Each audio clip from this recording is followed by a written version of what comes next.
കാലഘട്ടത്തിന്റെ വിശുദ്ധൻ എന്നറിയപ്പെടുന്ന വിശുദ്ധ കാർലോ അക്യൂട്ടിസിന്റെ അമ്മേനെ കുറിച്ച് ഒരു പക്ഷെ നമ്മളെല്ലാവരും കേട്ടിട്ടുണ്ടാവും. മകന്റെ വിശ്വാസം കണ്ട് ദൈവത്തിലേക്കും സഭയിലേക്കും തിരിച്ചു വന്ന ഒരു അമ്മയാണ് വിശുദ്ധ കാർലോ അക്യൂട്ടിസിന്റെ അമ്മ.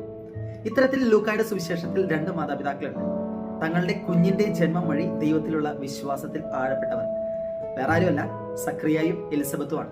പുരോഹിതനായ സക്രിയ മാലാഖ പ്രത്യക്ഷപ്പെട്ട് മകനുണ്ടാകുമെന്ന് പറയുമ്പോൾ സംശയിക്കുന്നുണ്ട്. അതിനു പകരം അവൻ ഊമനായി മാറുന്നുണ്ട്. എലിസബത്ത് ആകട്ടെ കുഞ്ഞുണ്ടായതിനു ശേഷം കുറച്ച് അല്പം ഭയത്തോടും നാണക്കേടോടും കൂടി തന്നെ കുറച്ചു കാലത്തേക്ക് അവൾ രഹസ്യമായി കഴിയുന്നുണ്ട്. പുരോഹിതനാണെങ്കിലും ഒരു പുരോഹിതന്റെ ഭാര്യയാണെങ്കിലും ഇവർ രണ്ടുപേരും ദൈവത്തിൽ വിശ്വാസം അർപ്പിച്ചിട്ടുണ്ടെങ്കിൽ തന്നെയും കുഞ്ഞുണ്ടാകും എന്ന് പറയുന്നത് ആ വാർദ്ധക്യത്തിലെത്തിയിരിക്കുന്ന ദമ്പതികൾക്ക് സ്വീകരിക്കാൻ അത്ര എളുപ്പമായിരുന്നില്ല. അതുകൊണ്ട് തന്നെ കുഞ്ഞുണ്ടായതിനു ശേഷം ദൈവത്തിലുള്ള വിശ്വാസം അവർ ഏറ്റുപറയുന്നുണ്ട്. എങ്ങനെയാണെന്നല്ലേ, മാലാഖ പറഞ്ഞ പേര് യോഹന്നാൻ എന്ന് അവളും അവളുടെ ഭർത്താവും ഏറ്റുപറയുന്നുണ്ട്. അവിടെയാണ് ആ രണ്ട് വൃദ്ധ ദമ്പതികളും ദൈവത്തിലേക്കുള്ള സ്വാതന്ത്ര്യത്തിലേക്ക് വരുന്നത്.